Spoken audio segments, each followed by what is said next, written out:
and this Tibeto-Burman and Australo-Asiatic. The Tibeto-Burman, Mizo comes in the Tibeto-Burman part. And then you have Australo-Asiatic, which is Khasi and other, that's in Meghalaya, etc. So then you have to learn Mizo, because you're still serving in Mizoram, you went and learned Mizo. It's a completely different world, completely different customs. Almost everything, from morning to evening, everything is different. Then I came from Mizoram, got transferred to Dadra and Nagar Haveli and Daman, which is in Gujarat, which is in the western part. For around 2 years is there. So this journey that took, made me understand one thing, very, very small thing, is that we all see the kind of country that we are from our sub-identities.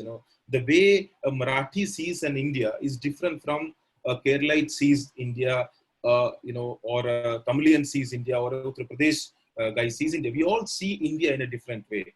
The Indian dream was that we never made it contradictory. We never made it conflicting. We made all of us comfortable with the idea that we can hold multiple identities and still come under a larger umbrella, or a larger identity of being an Indian. We were never made to make this conflicting choice between are you this or are you that, which is what, and this is not just Hindu-Muslim, and the difficulty of making these choices of which identity that you have got, it differs with language, it differs with religion. For a Hindi-speaking Hindu or Hindi-speaking Hindu person, it's slightly easier to identify with everything that is in Indian, because that has been the concept of Sindhu and all. For a non-Hindi-speaking person, the first question is like, are you an Indian? So you speak Hindi? No, the question comes, no, you don't speak Hindi, but still you are an Indian. You are an Indian who don't speak Hindi. That becomes our first identity difference. For a Muslim, it becomes, so you are from India, so you are a Hindu. No, you are not a Hindu. You are a Muslim. You have a different religious, belief that you are believing in. Or are you Hindu? If you say Vande Mataram, then you are Hindu. If you don't say, you are Indian. If you don't say Vande Mataram, you are not an Indian.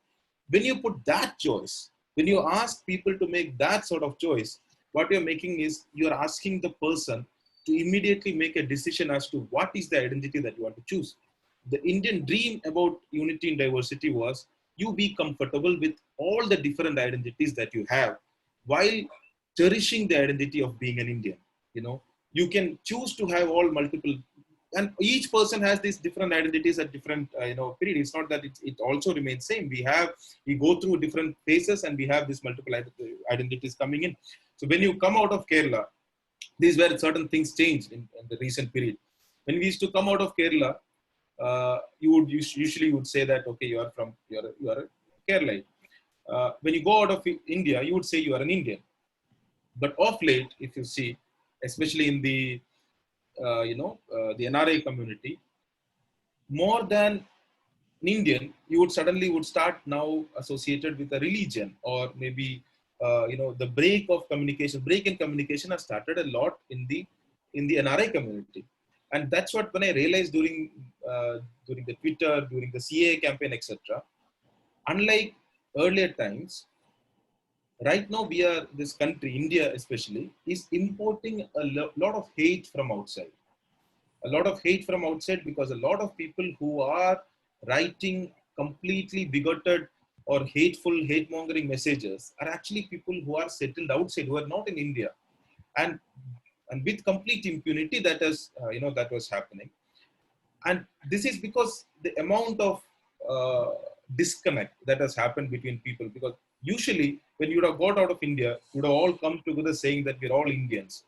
But instead, now the divisions and the, have become so huge. You don't identify yourself as Indian. Rather, you want to still be identified by the religion or by something else. You don't want to be identified with the larger identity of being an Indian. I think that's what my limited understanding. I'm not saying this is the accurate depiction of an Indian dream of unity and diversity, but this was my understanding or my learning, that not pushing a person to choose X or Y or Z while accepting the larger identity of being an Indian. We made everybody comfortable. Indian dream was that you could be proudly, you would see, I don't know, in Tamil, the Roja movie, if you see, it starts Tamila Tamila, it starts with Tamila Tamila, the Yeah. movie, the song. When it came to Hindi, it became something else, but it started with that. In Malayalam, if you see, everything which says, uh, you know, Kerala, and the what it says is that, you would immediately hyphenate. You should be proud of India. You should be proud of Kerala too. You should be proud of India. You should be proud of being a Bengali too. So that was the kind of identities we were born and brought up in, and we never felt any contradictions in that because we were not asked to make a choice. We were not forced to make a choice between you have to choose this or the other. We have to place it in an order where it is one what comes. It was an amorphous thing, and we were all happy with it. That was the kind of tough project. That was the kind of identity or fluid identities that we had moving from one to the other that we embarked on when we got independence. That was the unity in diversity. But now, over a period of time, maybe we have decided no, it is time to make a choice. Everybody in this country has to now make a choice, and this choice will be forced upon by a majority, whichever be the majority. And that majority would ensure that everybody else will have to make a choice forcefully. And then you decide on that whether you are X or Y, and accordingly you behave. And rest of your behavior has to be dependent on your identity choice. That becomes the aspect. So in India, it was not more of an Indian dream. It was an actually Indian reality. And the only way India could exist was with this unity in diversity. Now, with forcing people to choose identities, and for many it won't even so for my wife, who is a Hindi speaking Hindu from Haryana, for her a lot of identities just come together, speaking Hindi, Hindu, Indian, that Yamuna Gangetic belt, everything comes together. So she's not constantly maneuvering from one identity or to the other. For me it's not like that. I have to maneuver through different identities while still adhering to the larger identity of being in India. That does not mean a person is less patriotic. You know, any day you'd say do something for the country, you would be the first person to go rush out and do it for the country without even an iota, for thinking anything. But when you come to making these forceful choices of identities, then you are contradicted, you are confused. So this is something, uh, and I think we took a lot of this for granted. We took almost everything that we got for granted. We thought the formal constitution, that the constitution itself, we were only worried about whether the constitution is going to get substantively implemented, substantive matter, whether it is going to be substantively implemented. That was our only worry. We never thought that even the formal constitution, even the formal structure of the constitution could be challenged, could be questioned, and that could be under attack.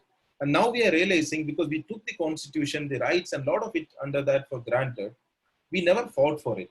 And when that formal structure itself is questioned, we actually are realizing that we had not put any cover, we had not put any, bag, something to defend ourselves from an onslaught on this formal constitutional structure itself. So this is, I think my introduction to the topic may be on unity in diversity.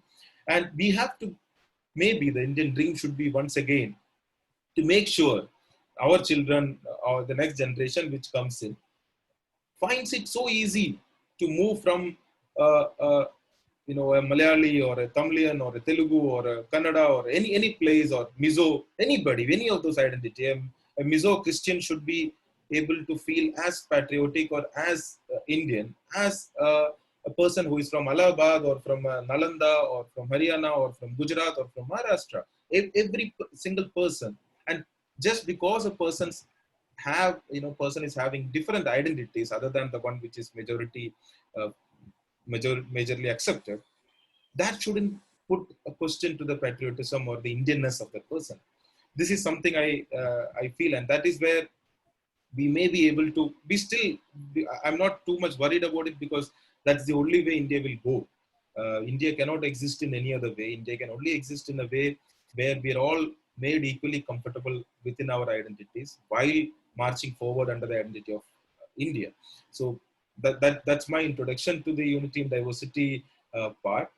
I think maybe we can go into further questions. Your particular questions on youth and discussions, I would say, I'm when I resigned, I was really upset. I was really disappointed. That was last August, because I did not find anybody even coming out on street. I felt we are no more even citizens, because citizens means what?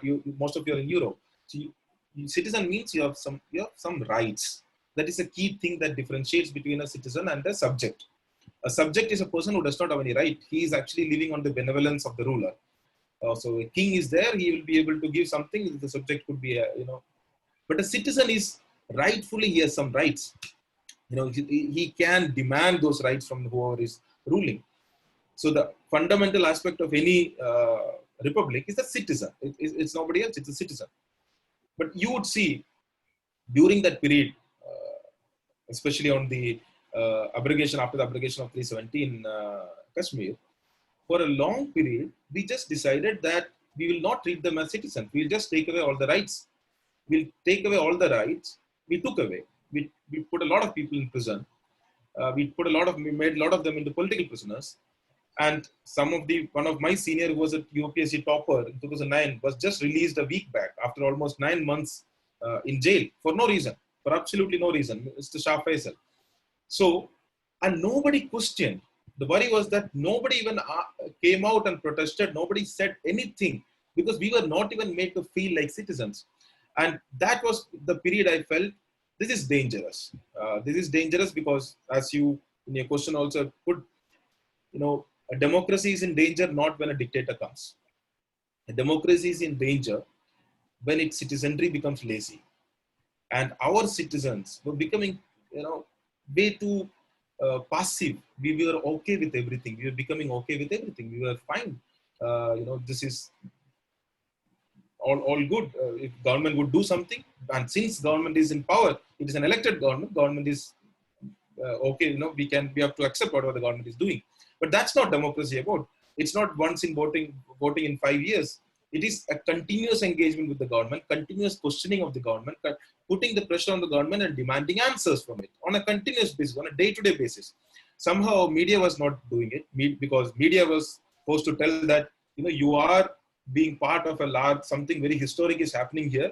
Kashmir is going to get integrated or something, some sort of a national interest narrative was built in, and then told that you have to now just support the government. I remember meeting a couple of editors and they said, we got very clear directions that you would just toe government line. You would not show anything critical on it on the TV. And most of the news channel went by that, very clearly just covering that. And we were being shown that they are celebrating, sweets are being distributed and stuff like that. And nobody is asking any of those questions. And that I felt was one of the key aspects, where an entire state could be shut down. Some close to 1 crore, 80 lakh people could be shut down. And the rest of the country decides to keep quiet. The rest of the country, decides to say that, okay, maybe it is required to do there. So why should we ask any question? We should give some time. We should never give government time to violate fundamental rights of our citizens. There is no time to violate fundamental rights because the existence of a republic is based on the fundamental rights of the citizens. Reasonable restrictions are there, but reasonable restrictions does not mean putting anybody and everybody in jail, cutting down all communication from landline to mobile to internet to everything, to buzz, every single thing. That was the moment I felt it was dangerous and nobody questioned. Then thankfully after that, but once you resigned, I started going, traveling, meeting people, and then the NRC thing came up. Then I realized a lot of people during the CA NRC movement, actually a lot of youth came out. A lot of youth came out from almost all towns and cities. They were coming out and experiencing what democracy is. It is not trending a hashtag on Twitter. They're ready to come out and demand what is right. And they were standing for some principle. They were not asking for an increased number of seats in engineering or medical or something. They were not asking for something personal. It was not a strike for a reservation, or it was not a strike for an increased MSP. No, they were asking for the constitutional principles to be upheld. That is a beautiful thing for a country to come out on streets, for the youth to come out on street for principles, for nothing else, for no personal interest, but for principles. And that's where I felt the youth actually came out. Still, a lot needs to be done, but that was one of the moment when, and once the people realize this, the freedom, they come out and they realize this, it is very difficult for them to go back. The state would, of course, try to push all of us back. At the same time, what also happened was that for a period or the period of time, the success, as I would say, of a authoritarian structure or any of this dictatorial kind of a structure is not the success of a right wing or a left wing. It is actually the success lies in the complete breakdown of communication between the right wing and left wing. So the right wing does not believe in anything that the left wing or anybody who is even remotely associated with left wing says. It just blatantly refuses to believe. Everything is fake, everything is false. Similarly, left wing does not believe or even consider what the right wing is saying, because right wing, I'm just saying left and right, not in a political or the economic kind of a sense. I'm just saying X or Y, A or B, just two groups I'm saying. So they seem to be living in completely different realities. The right wing would not talk to the left wing would not talk to the right wing, and that will happen in WhatsApp groups. That happens in our families. We don't discuss, and the moment you know that okay, this is becoming too difficult a conversation, we just shut down. So there is no. And once this happens, once this communication breakdown happens, the indoctrination becomes too easy, because then it is a top-down project. You just need to push a certain reality, certain WhatsApp forward, certain kind of Facebook from the top. It just goes on to the WhatsApp, and you are seeing it. And every day, day in, day out, you are seeing the same thing. Nobody is there to whom you are asking this, whether this is right or not, or is there another version of this, or this is the only true, version, or is there any other version? You're not asking. You're not having this conversation. And when you're not having this conversation, what happens is, for you, the only reality is whatever you are being given, and that's a top-down project. One, you've broken down the communication between the any source of person whom could have actually checked, or not. I'm not saying check per se, could have at least offered another version of the story. That communication is broken, and then your top-down pushing of narrative. So this completes that, and after this happens, it's very difficult to convince anybody. And the only way then to convince is to get out and say that, no, see, this is what we stand for. So the people would start asking questions, and they would say, why are you doing this? We were all happy. I was happy in my make-believe world. You are happy in your make-believe world, right? So suddenly you started coming out on streets and started protesting. Why do you do this? Because now that is forcing a conversation. And this movement actually forced a lot of conversation which was maybe unpleasant. A lot of families had, a lot of WhatsApp groups, people left, all sort of things happened. But this forced conversation was, I think, one of the key aspects also in the movement. Right now, of course, the government is coming after most of us who are remotely even associated with. I have 2 FIRs against me on some very pretentious things. One is that I wrote something against salary cut of a doctor on a Twitter against the, I said I am ashamed of the Prime Minister or something, and then they put an FIR. And these are things which are unheard of in India, that you write something, that I am ashamed of my Prime Minister, and then there is an FIR against you. Can you imagine in a democracy some FIR being filed for writing like that? Or then second thing was, I was asked to join back the administrative service, and when I refused to do that, I said I'm ready to volunteer wherever you want, but I'm not coming back to IAS because that's part of the chapter is over. So then they booked another FIR for not joining. They filed an FIR for me not joining IAS again, rejoining that again. But anyway, that apart, they've filed that is actually minor things. They have filed against Safura, Khalid. When Harshmandar sir is actually now named in one of the, Harshmandar sir is one of the most peaceful, if somebody says Murdabad also, he would come onto the stage and say, no, nobody should say Murdabad, because Murdabad is a, negative thing. So he would get upset. And he's named in a riot case. People have gone bonkers. So, but the state was supposed to come back. The state was expected that state would try to, because this is unacceptable. Students coming out, young people coming out, women coming out and challenging who, they felt they were unchallengeable, or they shouldn't be challenged because they got the power through such a huge majority. And when they effectively completely thoroughly destroyed the entire political opposition, how is this people coming out and protesting for rights or principles? How is that possible? But that happiness was immediately, I'm sorry, I'm just continuing a little bit more on extending that question. That happiness was shortly on what happened up during the COVID. You know, during COVID, I was from the very beginning writing that on this migrant crisis, the reverse migration that is bound to happen from cities, and people would go home because of multiple reasons. This is a rabi harvesting season anyway. People would move out from cities to villages for their harvesting. And second, a crisis is coming up. Nobody knows what it is uncertain. The future is. It is uncertain, and everybody would like to be with their family, with their house, however smaller family, however smaller community it is. They would like to be with them. So, and I used to write it on my Twitter threads from 24th, 25th, etc. That this serious crisis.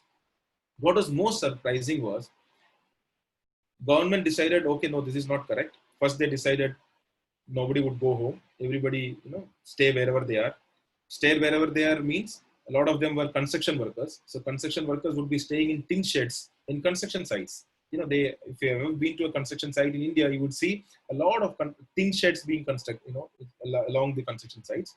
And they have toilets, shared toilet spaces, shared kitchen spaces. And so they were being asked, go back and stay wherever you are. And many of them did.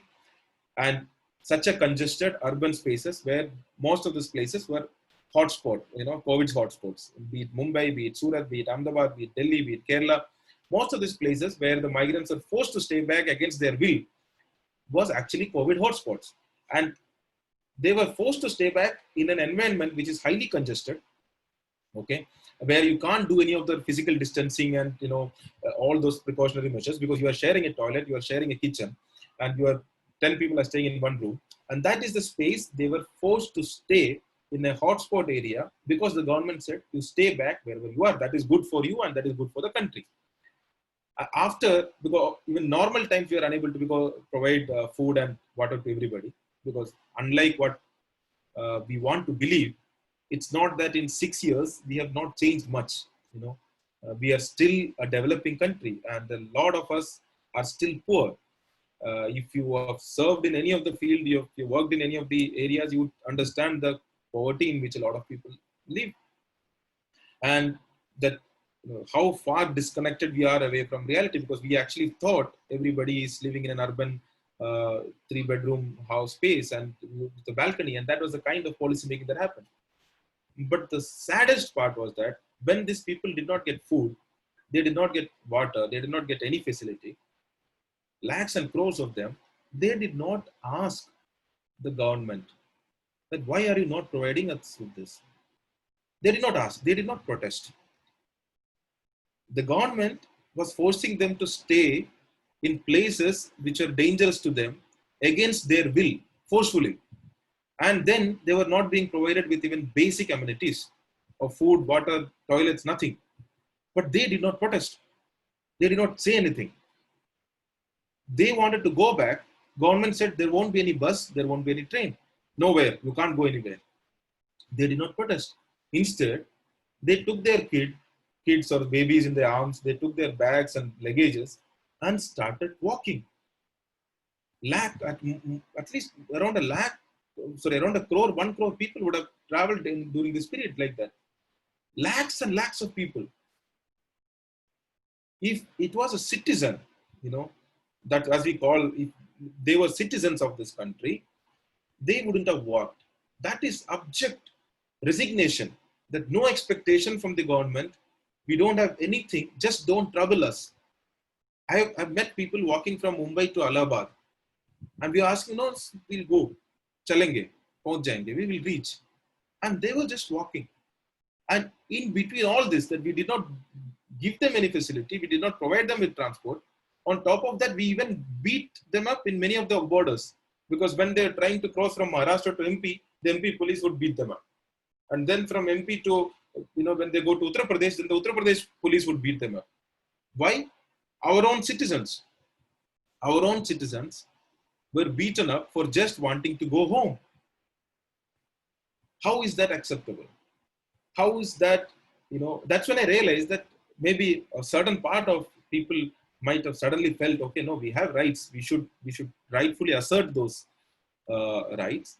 a large section of the people are still feeling that we don't have any right to ask anything from the government. Instead, we should somehow try to find our way, just not be seen anywhere near a police person or the government or anything. Just somehow find a way to home. And they work.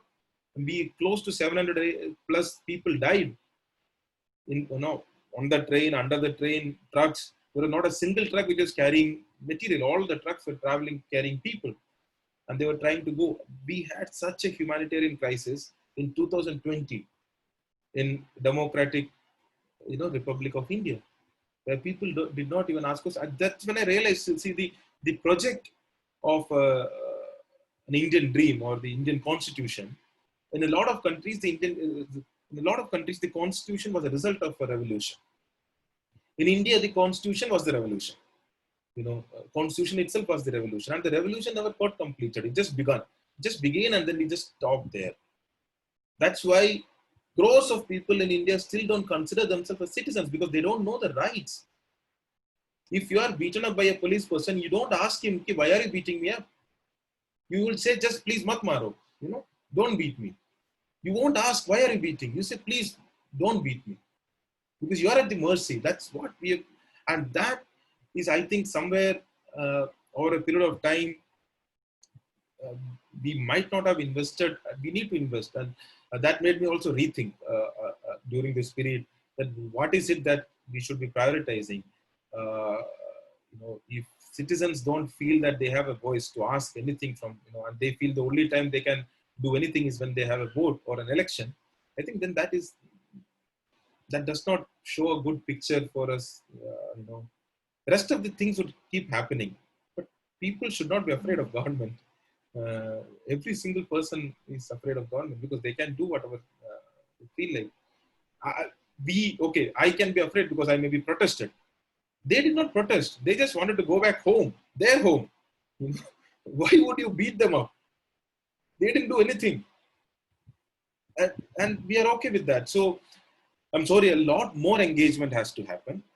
That particular engagement on CA and RC, etc., was hugely on an issue which had to do with the secular nature of our country, which had to do with the citizenship, which had to, what was to avert a humanitarian crisis. Just imagine a temporary lockdown of this scale created the humanitarian crisis of this, this amount of crores.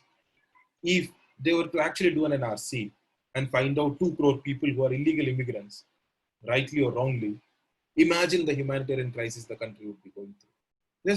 Just think through what is it that, the government should actually thank all of us for protesting and, at least delaying that NRC. If they had actually gone down, they would have seen a much bigger crisis, and of course, a lot of us would have suffered. But really, we overestimate a lot of our capacity, of the administrative capacity.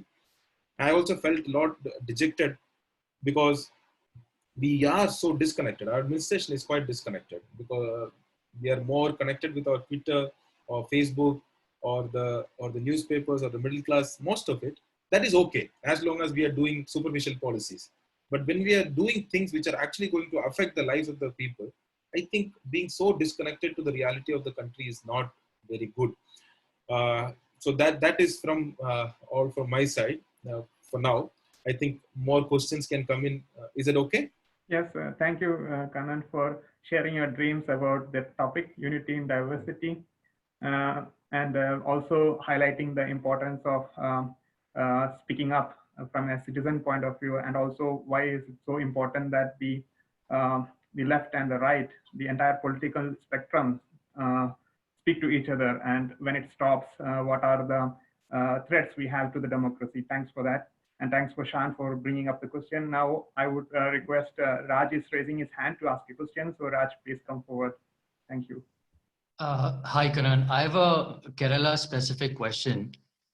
You mentioned that you've been to, I cannot see you. You've been to all over India. You've even married someone from Haryana. You've seen life in India other than Kerala, but you grew up in Kerala. So you also did mention right now that there is a fear of the government right now. The government has actually been very indifferent and pretty cruel to the people at large in the recent months. In fact, in the recent years. what is it like in Kerala? And as far as the COVID response has been, from the government of Kerala, it's been pretty benevolent, it's been cooperative. We have seen that the principle or the idea of unity and diversity has been upheld much better in Kerala. It's been seen even when there were the floods a couple of years ago, and the migrants also were accommodated in a much better way in Kerala than they were in the rest of the states of India. So my question is, what is it about the social fabric of Kerala where we get to see this? It has also, the state of Kerala has also been compared with the states of Cuba and Vietnam in how they've been very pro people, and they've been pretty good overall in how they've handled this epidemic, the pandemic.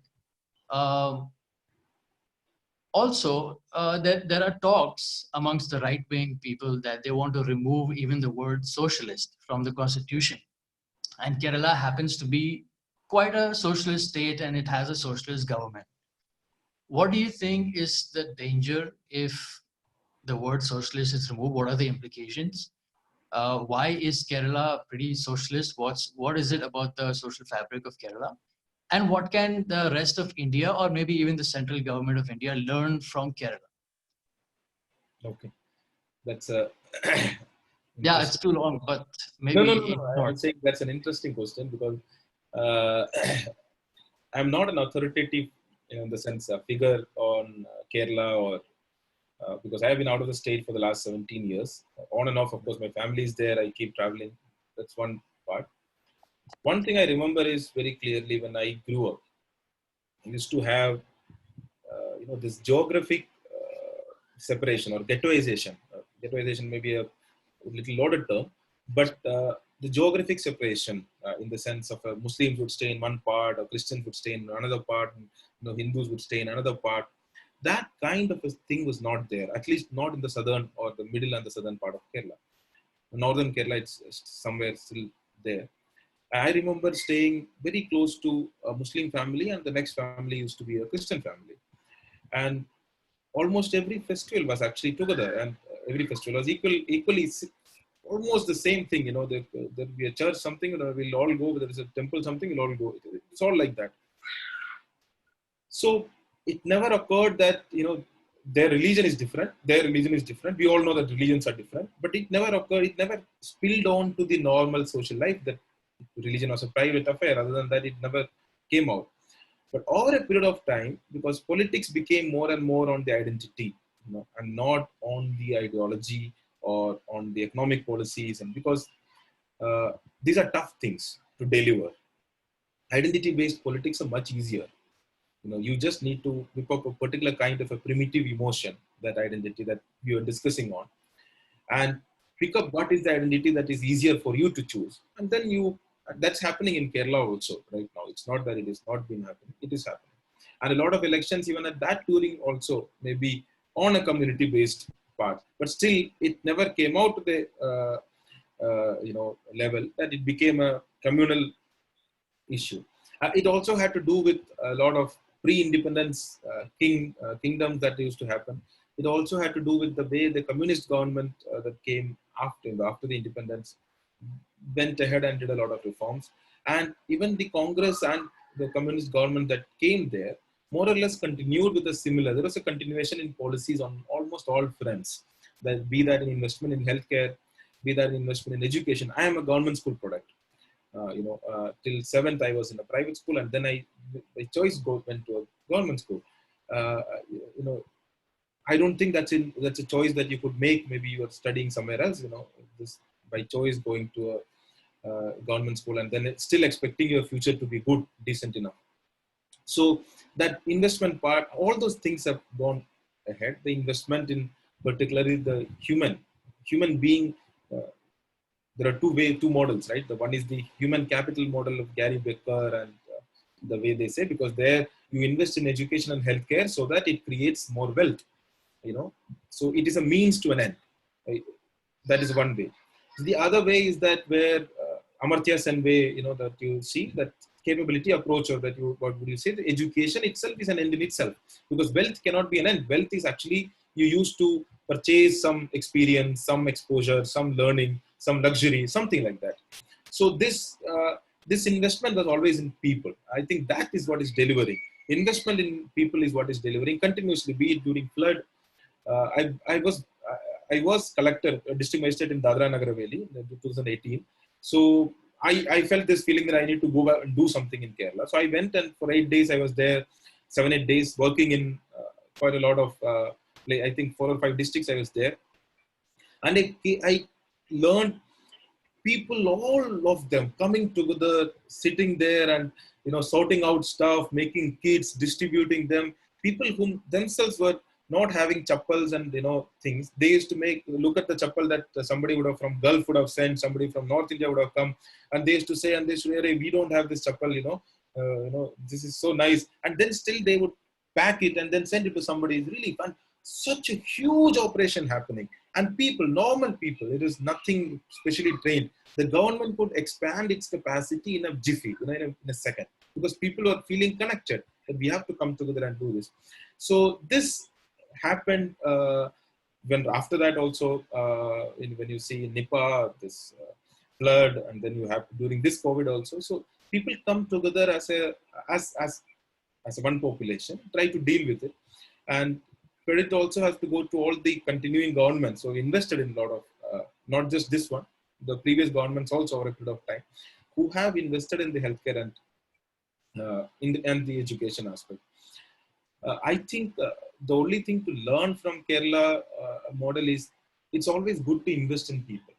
Not as a people are not a means to achieve something else. People are not the means to achieve a material good. Material things are a means to achieve good for the people. This is the way I was in Gujarat, not in Gujarat, border union territory there, bordering Gujarat. So, and we had a Gujarati administrator. The entire focus was on construction, in the sense construction. So we'll simply go on constructing so many things. And Dadra Nagar Haveli had a combined industrial turnover of 1 lakh crore. Okay, 1 lakh crore, one small district. There are around 4,000 industries. And there are 87% of the women were anemic. 80% of the children were anemic. 47% of these children were malnourished. Small district of 4 lakh people with a combined industrial turnover of 1 lakh crores.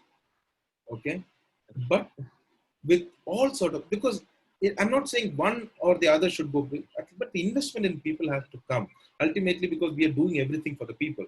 The only approach is whether the way is to invest in infrastructure to come to the people, or should we invest in people so that ultimately it can build upon the infrastructure. So this is the ways and means question. But that is the model, I think. And second thing is that communalism does not get sold so easily because we have, I don't know. It must also be to do with the kind of population mixture that is there in Kerala. It is much easier because 50% is Hindus, and 20% is Christians, and 30% are Muslims. So you will find more together. It's not geographically isolated that you will only meet with Hindus, you not meet with Christians, you don't have a Muslim. It's not like that. You grow up together, you feel part of one thing. So I think that's all that I have to say. But things are changing in Kerala also. Things are changing quite fast in Kerala. I'm sure, like things are changing in Bengal, like things are changing, the identity-based politics is coming back, and this constant feeling, this perceived victimhood, as I was telling, of majority. The majority is being constantly fed that you are the victims here. You are in majority, still you are the victims. And this is because there is some large project going on. That's why Hind is happening in India. Islamization of some large project, and these people believe it's not that this is just to the people who would be spreading the stories would be just for some benefits, but a large section of people actually honestly believe it. And then there is a confirmation bias that comes in, because then once you send the theory, then every day you are sending the same messages, which shows that, okay, see this happening, see this happening, see this happening, and then it's yes, my initial assumption or hypothesis is being confirmed by repeated examples, and you have already stopped the conversation with the other side. So it becomes the easier way to build this narrative, and that is happening. That's happening even in my own family. It is happening. So uh, more importantly, why we should restart the conversation, not just among like-minded people. It's okay, it is emotionally taxing. It takes a lot of mental pressure to talk to people, especially if they are in the family or close neighbors and friends, and who hold a different opinion. It's really emotionally taxing. But I think for the sake of our country, for the sake of our unity, we need to have these conversations, just for the sake of it at least. I mean, just say hi. That's, I think, the way to go forward. I don't think branding immediately as a Nazi or something like fascism and stuff, and then just cutting down communication is going to be of much help, because that exactly the same breakdown of communication is what has led to that feeling, and this will only go on further and believing the same thing. So that's my answer. So I think the answer was quite long. Thank you, Karan. Thank you, Raj. Thank you, Kannan. Kannan, there are several more people who are raising hands to ask you questions. Yeah, I think how much time do we have? We have like. We have actually technically in 2 more minutes, but if you are okay, we can extend maybe another 10 minutes. I'm okay. We can go up to 10, 15. I think should be fine, because I'm sorry for long answers. Thanks. It's useful. So I think Asad wants to go with a question. Asad, please. Hi, Kannan. Am I audible? Yeah. Yes. Hi, Kannan. So I have a question which alludes to the point that you were making about the idea of India in your speech. I wanted to ask, because what we think of idea of India is sort of a pluralistic idea, a powerful idea, and a beautiful idea. And right now, more than ever, this idea is under attack, in the sense that there is this counter idea that they see not India as a pluralistic country, modern secular democracy, but rather sort of like similar on the lines of Israel, like a cultural homeland for one religion, with a homogeneous civilization going back 3,000 years. And the ideas are very amorphous on that. But that sort of is now the majoritarian narrative. That's what that narrative is being pushed. So my question is on the civil service. So is the civil service immune to this narrative? Because the civil service is very important in implementing policy. Have they fallen prey for this narrative?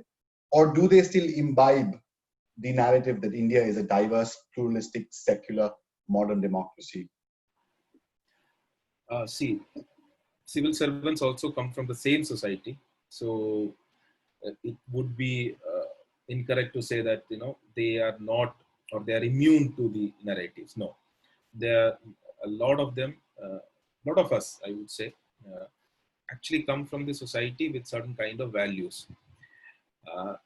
And somehow what has happened was that during the UP era, or the 2014, pre-2014, one kind of a political ideology, and or unfortunately the dynastic politics or the corrupt politics, or the kind of values which were added, that created a natural repulsion or a push factor to everything that those values stood for.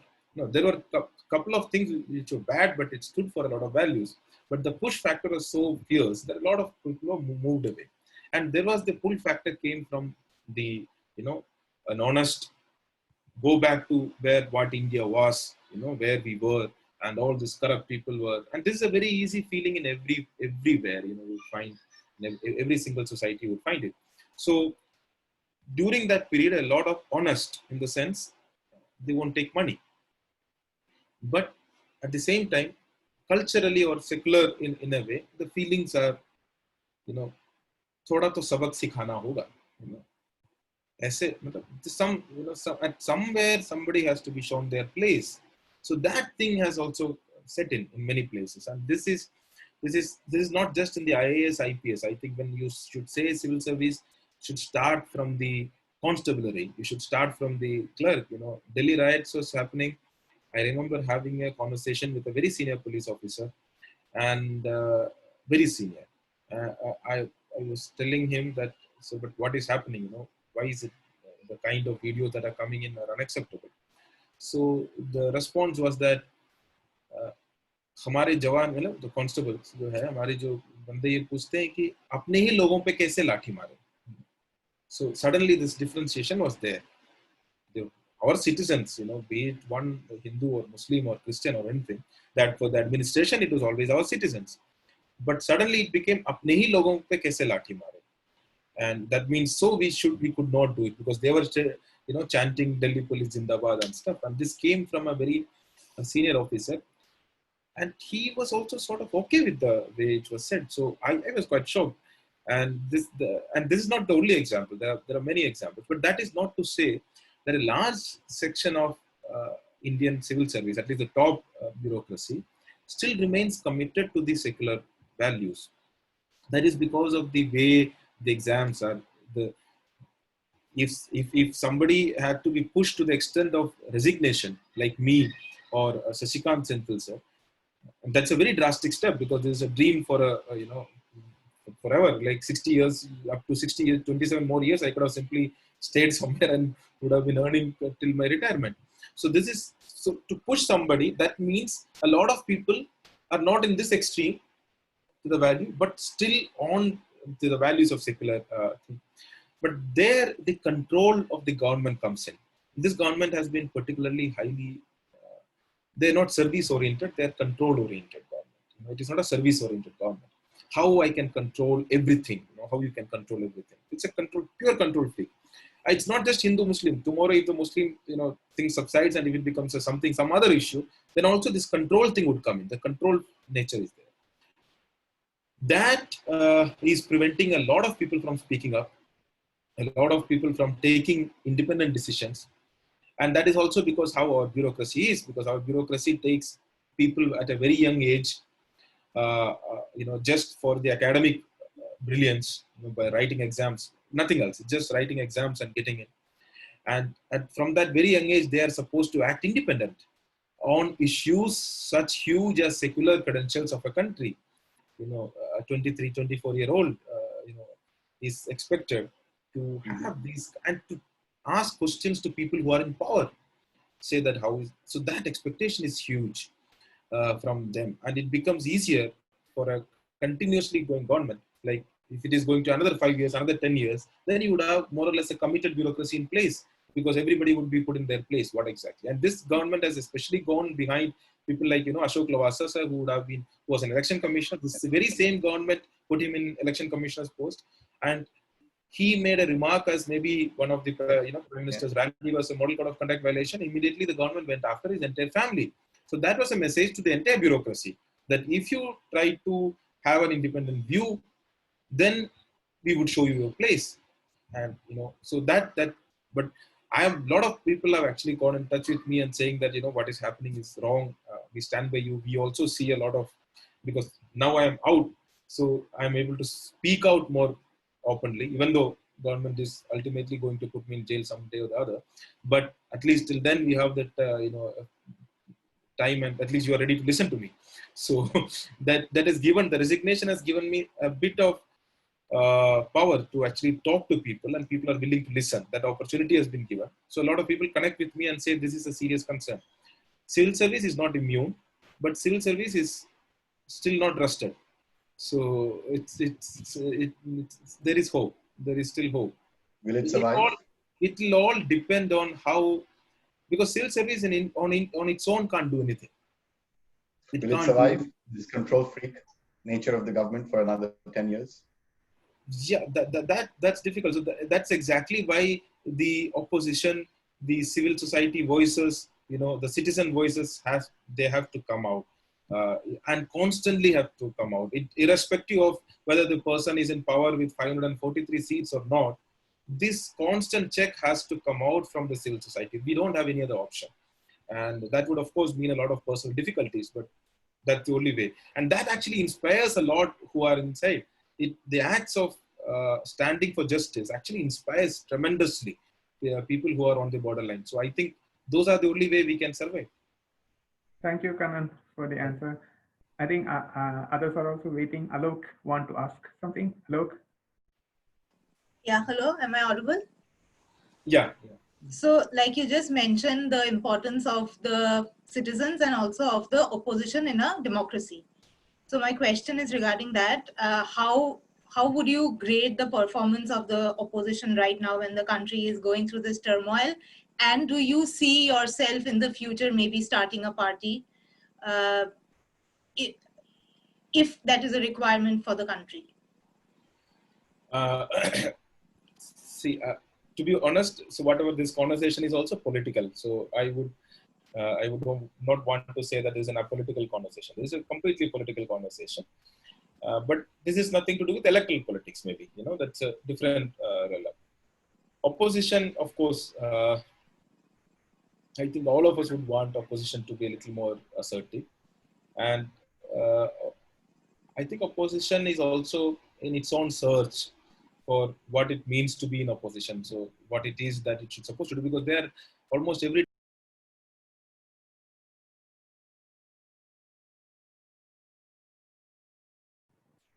I think you got muted, Kannan. Yeah, now it's okay. Now I think it's still muted for Kannan. Yeah, it's muted. It's still muted. Yeah. Is it okay now? Yeah. Okay. That was so, was the talk so horrible that you only decided to mute me?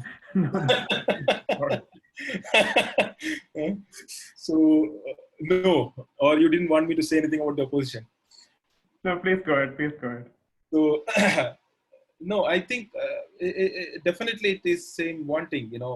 The opposition came out with a statement on the failures of the government for the last 1 year. And even 370 or the post 370 operation, or even the Citizenship Amendment Act, which is completely, against the secular principles, did not even find a mention.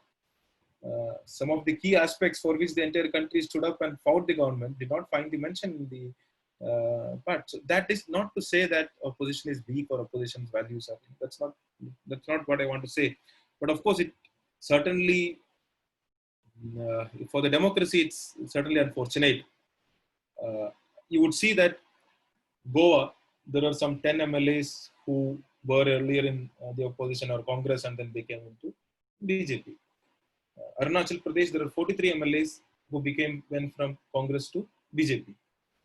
Karnataka, you would find 10 MLAs. That's how the Karnataka government fell. Madhya Pradesh, you would find 22 MLAs who changed from Congress to BJP. Then you would see Gujarat, there were 81 MLAs when they actually got elected. Right now, there are only 65 in the opposition. So 16 MLAs gone there. So that does not show a good picture, right? So it's one thing to say that the government, the political party in power has a lot of money to purchase MLAs. It says a completely opposite, say that your MLAs are so available, that can be purchased. And across the states, they can be purchased. Everywhere, you just go shopping and get MLAs.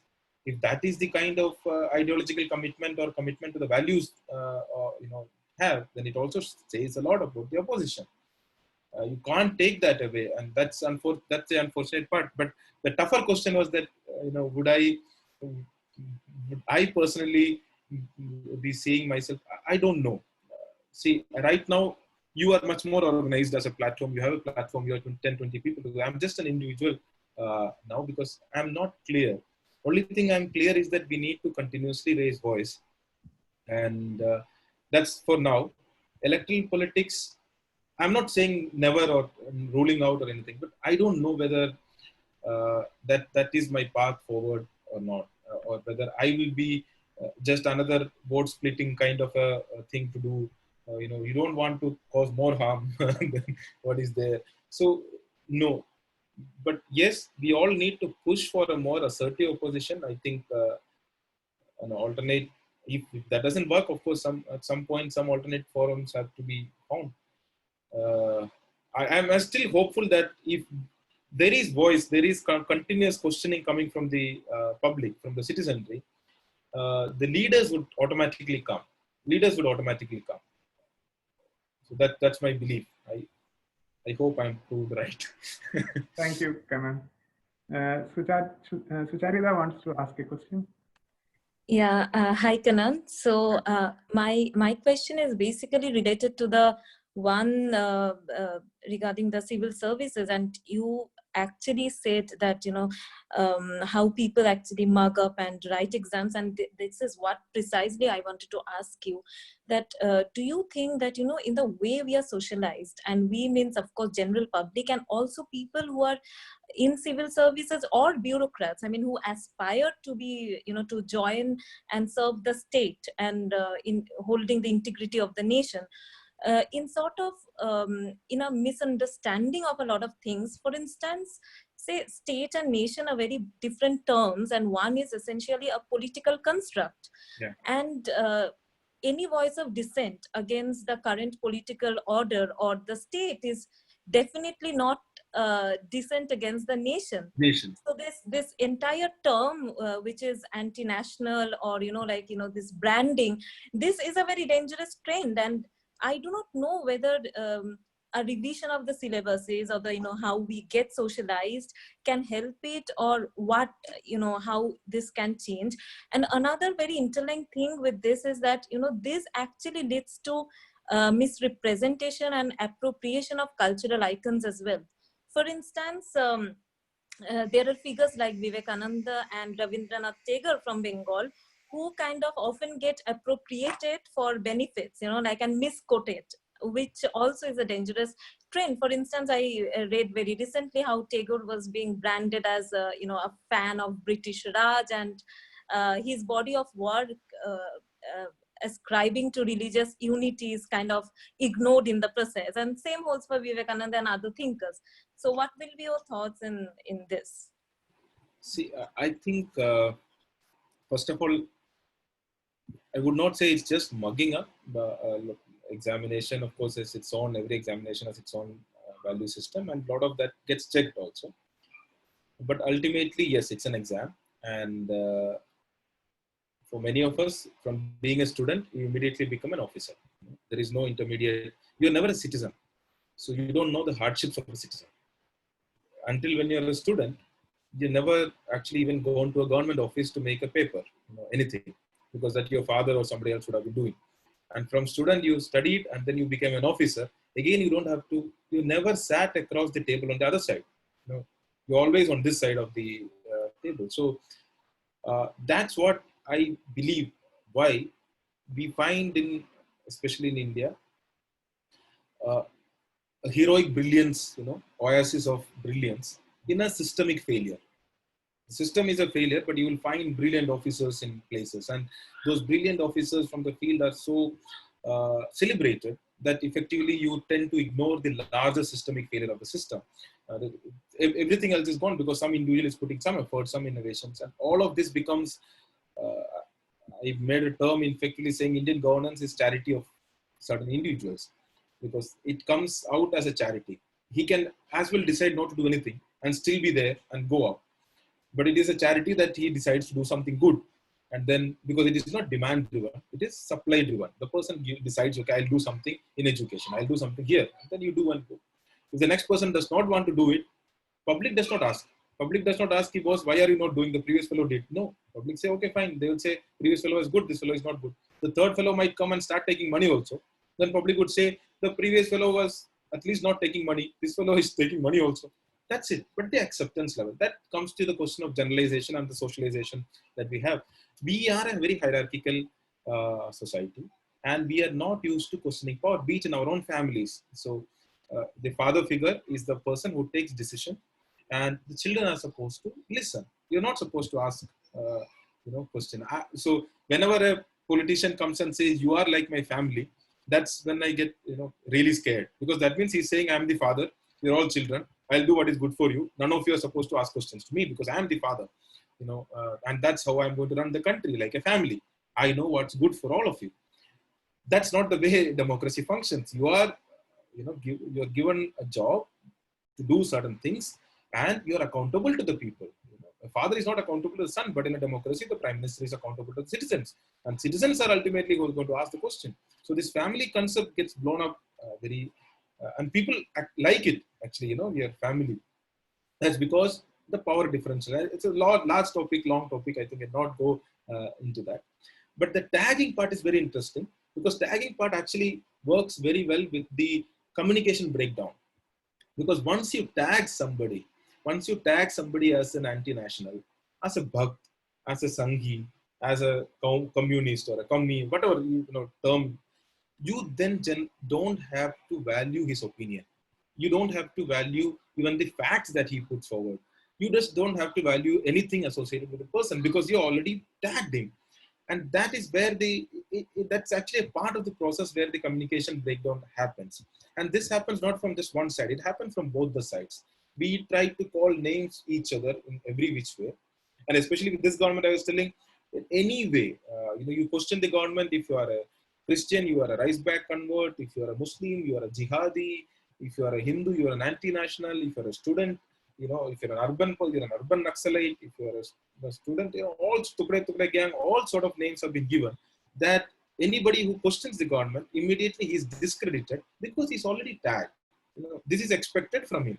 He would only be asking this question. And you also do the same thing. We also do the same thing in the sense, he's a bhakt, he's a sanghi, he'll think only that way.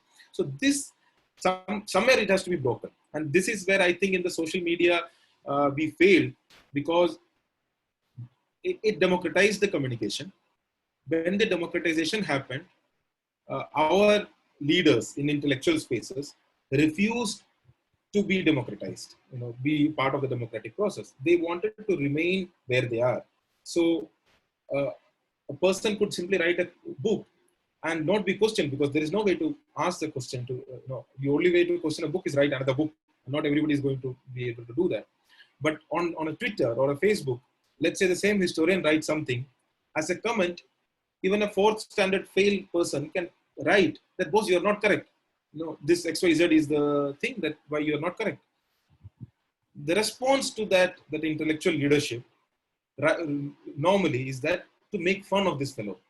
You are just 4th standard fellow, go read this book, go read there, go do that, to show him his place and tell him that you're not worthy of my attention. And that's where we lost, because this guy who was supposed to be an intellectual leader became an enemy, became somebody who said, you are not worthy of his attention. Why should you revere, why should you respect, why should you admire somebody who is categorically saying that you are nobody to me? Then you should not be part of all this democratic platform. This is where I think, over a period of time on the last 2010 onwards, where all these intellectual leaders came on the platform and exposed themselves to be highly hierarchical, not at all democratic. I would have thought that would have been the perfect opportunity for a person to at least talk to 10, 20 people who are, otherwise you would not have got a chance to talk to them, and those people who are having a completely different viewpoint, you could have said, this is the reason why I'm saying, this is the reason why you're saying, those would have been, that growth would have been together, unifying. Instead, we chose to confront. Once you chose to confront, and you would see it in a very simple example. All this blue tick on Twitter, you would see, if somebody makes a reply, you would find immediately that fellow would quote tweet him, would not reply to him, would immediately be quoting or quote tweeting him, so that it goes to his own followers, not to actually the person who made the comment. Because there, it's a hierarchical relationship. I have 1,000 followers, so I show my 10,000 followers, I am showing my thing, that what kind of a useless fellow this fellow is. You don't want to have a democratic. So this, I think we maybe misunderstood the changes that are happening in the communication, and we left. That is why the intellectual leadership for every country, it's not just the economic or the political leadership that is important. It is the intellectual leadership which is important, because that guides the country, its moral principles for a period. And India has had thought leaders from ages. The names that you mentioned, just imagine living in an era of Tagore or Vivekananda or in Maharashtra, Jyotiba Phule, or the thoughts, the views. Can you say any few names right now? We don't even have names who are able to tell this. So because we just intellectuals, because I don't blame them, because this changes was happening too fast, and this is not something that's used to. But at least this generation, which is coming up, should learn to have this conversation in a more democratic way. And I think that's the only way. Just because you have a couple of degrees higher than somebody else does not mean you won't have a conversation on an equal platform. If that is your view, then exactly those 2 degrees are not useful to you. So I think maybe I may have answered, may not have answered, but maybe we'll find a way to have conversation on an equal level with everybody. That's. Thank you, Kannan. I think we can take a couple of more questions, or is it okay? Or okay.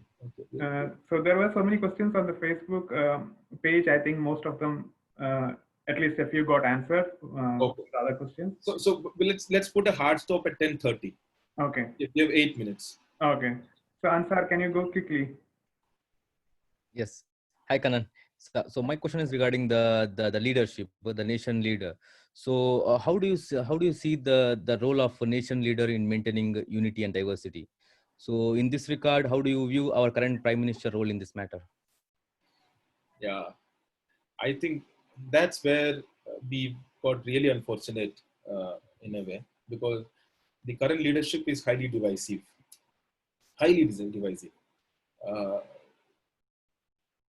Means there is not even an attempt to unify. So it's not even the matter of failing. But once you acquire power through a divisive politics, you can continue to stay in power only through divisive politics. Leadership is, yes, as long as you are just a political party contender to the top job, that's fine. But I think, but it's not just India. You would see it across a lot of countries, because you are not the leader of the country. You're effectively leader of the cult that you created. And your conversations, your communication, your actions are not to the country. It is just to convince the cult that you have cultivated over a period of time. And so you are bound by that. It's not his, I don't think even if he wants, it can be, because he's bound. There are expectations from him that this is the thing that he would say. And if he won't say that, people get dejected. So you have to live up to that expectation that this is the way you behave. That's actually binding him. We are really unfortunate, because at a time when China is on our soil, even now, we are not able to come together as a country and say that, when COVID crisis is happening, we could not. In fact, one of the first suggestions I made was that there should be a national task force. You could get politician leaders across the parties. Don't give them any credit or something, at least, but just for consultation purpose, keep them so that we deal with this as a country, not as a political party in power, because the government in its own won't be able to do it. But none of that is acceptable, because there is an insecurity. I think that insecurity also comes because it feels from a certain inferiority complex, that people would make fun if I try to do this. There is a reason why there are no press conferences. Those kind of aspects. Press conference, not because I would want the Prime Minister to answer my questions. Press conferences are important in a democracy, because for the, when you know that some questions are going to be asked, you start preparing for those questions. Just like an examination, examination in itself is not much use, but because some questions could be asked in the examination, you start studying. And that studying actually helps you to acquire more knowledge. So when you start answering questions in a press conference, your knowledge, you're continuously gaining more and more knowledge, and you need to prepare. And that's how you also, gradually grow as a leader, not just as a political, but also as a prime minister and his team also. Unfortunately, since nobody can ask questions, none of the uncomfortable questions gets asked and answered. So the decision making becomes highly suboptimal. Decision making becomes really, just imagine that example of Balakot strike. I keep giving that example, that when there is, when the Prime Minister after the 2 weeks of strike said that, we could use the cloud cover so that the radar won't be able to detect the Air Force, our fighter aircraft, and bombers. So we could use the cloud cover. The issue was not that the Prime Minister thought so. There would be many Prime Ministers in the world who would not be knowing cloud and radar or anything. It's perfectly fine, because you're effectively a political, you're a generalist, you're not a specialist. But the fact that for 2 weeks, nobody in the top bureaucracy, nobody in the armed forces, nobody in the national security advisory team, nobody told him that, sir, your assumption was wrong. Your assumption was foolish. we effectively attacked the country on a wrongful assumption or a foolish assumption of a prime minister, saying that the cloud would be a good cover to attack. And if so, a decision was suboptimal, and imagine nobody corrected. No, just imagine, just our leadership did not find the courage to correct the prime minister on a very simple assumption. That's why after 2 weeks, proudly he is able to say this. So I think this is dangerous for us. I hope I keep writing on Twitter, dear Prime Minister Narendra Modi. I think that's the only reason is because he's our Prime Minister. So you might have all the difference of opinion, whatever we fight, on the street, whatever democratic fight we'll have, but for period of elected, the people have elected him as the Prime Minister. So we would want him to be our Prime Minister. We would not want him to be the Prime Minister of a certain party or a certain set of cult. No, we would want him to be Prime Minister of India and behave that way so that we all can rally behind him when the nation is going through a crisis. Because the nation is bigger than me, you, or anybody. So we need to fight for that, subject to fundamental rights. The nation is bigger is a dangerous concept. So. Thank you, Kannan. I think we are at the hard stop now. So as voice, we just try to attempt to open the conversation, keep the conversations going on, and I hope that we will have more sessions with you and also like-minded people in the future. I'm very sorry to other people who wanted to ask questions on Zoom as well as Facebook. Maybe we have future sessions, and thank you very much, Kannan. And I would invite Azad to do the vote of thanks formally. Thank you. Hi, thank you, Hanif. So let me bring this engaging, thought-provoking, and reflective session to a close by sincerely and wholeheartedly thanking Kannan Gopinathan on behalf of Voice. Kannan, your dedicated commitment to values and principles of civil and human rights, even at the face of extreme adversity, serves as a beacon of hope for all of us in India and abroad. You have shown that duty to the nation and duty to the state are two different things, and they are often confounded and sometimes in contradiction. We will always respect and admire you for serving as an example to distinguish one from another. We extend to you our profound gratitude for your time, and more importantly, for sharing with us your views and ideas on this often misunderstood but critical concept of unity in diversity in the Indian context. So the idea of India is a very powerful idea, and diversity or plurality is central to this idea of India. But now more than ever, this idea is under siege. And when ideas come under siege, it is often more important to reflect rather than repudiate. So I think I speak for many when I say that this, the point of this session was to reflect on this idea, and many of us walk away wiser. Let me also take this opportunity to thank the members of Voice who have made this seminar possible. A special mention goes to Hanif, Deep, Shan, and Ansar, who have made the efforts of knitting together the Indian community in Europe, who have a deep connection with their motherland, but are staying away because calls of duty. Last but not the least, we saw many viewers who came live. I would like to thank you for your participation and for your comments. We could not address many of the comments directly because of lack of time, but we thank you. We were definitely enriched by the questions and the comments, and we thank you for your time. And thank you, everyone. I wish you a good night. Jai Hind. Thank you. Thank you, Azad. Thank you, Kannan. Thank you, everyone. We're closing the session here from live. Thank you. Thank you, Kannan. Thank you, Kannan. Thank you. Thank you all. Thank you. Thank you. Thank you. Thank you, Kannan. Yeah, now it's